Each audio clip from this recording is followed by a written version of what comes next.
Success is the child of drudgery and perseverance. It cannot be coaxed or bribed. Pay the price and it's yours. Orison Marden.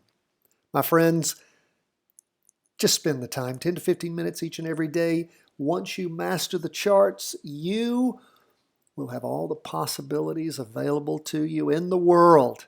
It just takes time and effort, a little bit of drudgery, but what's 10 to 15 minutes each and every day? But you got to stick with it. Otherwise, you'll never get this. Now, let's talk about the markets. Whew, everything down for the day and down pretty decisively across the board. S&P 500 down 2.79%. Down in the morning, further down in the afternoon, down enough that things started heading down on the STC. We went ahead and put in that play. Now, I like for things to be cranking over down more and faster. You can see this is more of a sideways slide, not at the same angle here. I love it when it just drops like a rock. That usually means that things have moved up and slid sideways for a while to sort of solidify the green line and then drop. This is, of course, a drastic drop for one day. Sometimes you'll have a buckle up where it will drop, and then as we get into the new week, it'll recover some of that. But regardless, we went ahead and pulled the trigger. If you look at how we did that in this practice trade, our jumping in point was around 12:30, 1 o'clock. It was 370. I'm sorry, it was 266.99. I was like, it wasn't that high. Our loss level is 370.37, and our profit level is 348.27. This is, of course, on a short trade. And you might say, Tom, how did you determine what your loss parameter was? Well, if you look, you can see that I have lined up where we are on the chart. If you look over to the right-hand side right here, I'm going to come back to that red figure in just a minute. Look at that red figure now. It says 738, 738 ticks, $7.38. We doubled that to 1476 as far as ticks go. And you can see that those ticks are basically a penny a piece. Well, so you can see you just move the decimal point over 2, and that's what you have as far as ticks go. And we set it up that way. And what are we waiting for? Well, we're waiting for a drop, and we will see if indeed this covers it for us. That's a 2-to-1 risk to reward ratio. It's just that simple. We're below the 200 EMA. We're going from a green to red. We successfully garnered 3.70% from the market last time this happened. We're further in the tooth here, so we're going to be careful about what's occurring, particularly with this gigantic move down just for today. You can see how everything moved down real cleanly, not just the super bump down, but we nonetheless had that trigger. We will see how that plays out for us. Needless to say, when you look at this 2-day chart, hasn't reached the low of last week, but it did end up turning into a red down candle. But see, we have this up movement during the week. So it was more of a swing back and forth, not just solid hammer downs, which is what we like to see, but we can see we had a red spinning top on that last trade on the weekly chart. So we'll be hopeful that this will continue. Now, you might say, how do you short? Well, you can, of course, if you've taken our training as one of the Patreon members, Options Made Simple, the Charting Wealth Way, that 3-part series, then you know how to practice trade a put. If not, then you could look at something like SH, which is the inverse fund. And in fact, it is the single short inverse fund. And look at it. It went up throughout the day. So that is what you could be purchasing in your practice trade to see if you can make that work. Now, there's a lot of ifs, ands, or buts when you're using inverse funds.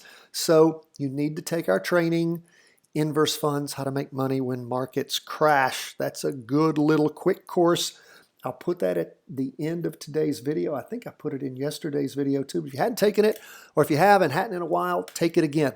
It gives you the inverse funds that we like to use. Now, almost a ditto on almost a ditto on the NASDAQ 100. Same kind of thing, crossed over in the afternoon. You'd initiate your trade exactly the same way. I've not transferred that to the broadcast chart yet. But again, another hopping endpoint there. Just ditto all the way around. You can see on the 2-day chart, not reach the bottom. Those prior 2-day candles. Weekly, now a little bit different.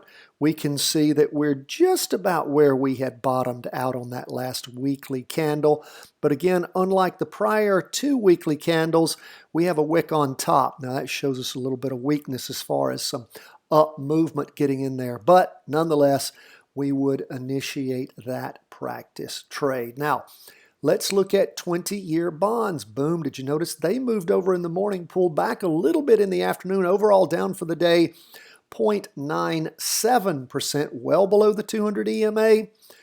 Of course, when we look at where we are on the 2-day, it had that little bump up with a green spinning top 3 candles ago, but it then reinitiated that down movement, and we've seen decent, strong down movements, and we went below that prior low point, and that is good to see as far as initiating a trade there. What about the weekly? The weekly also hit a bit of a lower point there. Of course, this last successful trade that we did, this one, I keep forgetting to save the chart when I erase it. We talked about why we would not have taken that one or stayed in it. This one was sure long in the tooth. It gave me a lot of questions as we wrote it out, but it did give us a 2.59% down move. Further along in the down move, so we will be careful and watch this one. Now, let's move on to gold. Where are we there? We saw where gold peaked. We saw where it slid sideways, and then it started dropping off today down 1.10%. But we haven't gone from green to red on the STC yet. Now, take a look at where we are on the 2-day. It is continuing to climb. It is green. It's not red like the prior 3 charts. So there is, in the interim chart, some up movement, some significant up movement. But again, when we look at gold, we can see we're well below the 200 EMA there. That gives us a pause for concern, okay? Look at the weekly chart. Now, along with that shows a lot of dying on the vine right there. But again, a lot of upward movement that burned off and not a lot of downward movement. So again, we're glad to see the STC on our side, but there are some weaknesses on the down move. Nonetheless, we will be waiting to see if and when we have a half-day STC down move. That means it goes from green like over here to red like here, where we captured that prior down move, a 1.58% return in about a day and a half. That was pretty. We'll see if that happens again. Lastly, we go to Bitcoin. Oh, and by the way, do check the website. Check the YouTube channel, because we are releasing for everyone charting crypto and commodities. That is going to be released today from earlier in the week for the Patreon members. Let's look at where we are on Bitcoin. We're starting with the half-day chart. Bitcoin's been bottoming somewhere around the 1820 mark. It has popped up. We saw for a day and a half, then down, then sideways, then up, and it's sort of now rotating back over, going down, really hammering down. In the afternoon, still green on the STC. We're not super excited where Bitcoin is well below the 200 EMA. We're just waiting to see how and when it bottoms out. It's green on the 2-day chart, red down candle forming, and of course on the weekly chart, we have a red spinning top, lots of indecision, red on the STC, and again, hoping to form a base around the 1820 mark here, and at some point, see Bitcoin garner that energy and then pull all the cryptos up with it. That ain't happening yet, my friends. Hopefully it will. In the not too distant future, we're not going to push it. The charts are going to show us what's happening, and we will wait for them. You can't tell the charts what to do. They will always tell you what to do, and they will break you like a very thin matchstick. So be careful. That's where we are, folks, as we end the day, as we end the week. And we hope to see some good success over the coming week. So appreciate you. If you have questions, problems, concerns, we'd love to hear from you. cw@chartingwealth.com. If you're interested in all the benefits of Patreon membership, then by all means support us. The things you tend to support tend to stay around. And Patreon members, thank you for all your help. Hope you enjoyed the weekly vertical crossovers given to you tonight, the charting crypto and commodities from earlier this week, and the monthly Patreon question and answer that was done for you on Wednesday. Check all those out over the weekend. God bless. All the best from the whole team at Charting Wealth World Headquarters.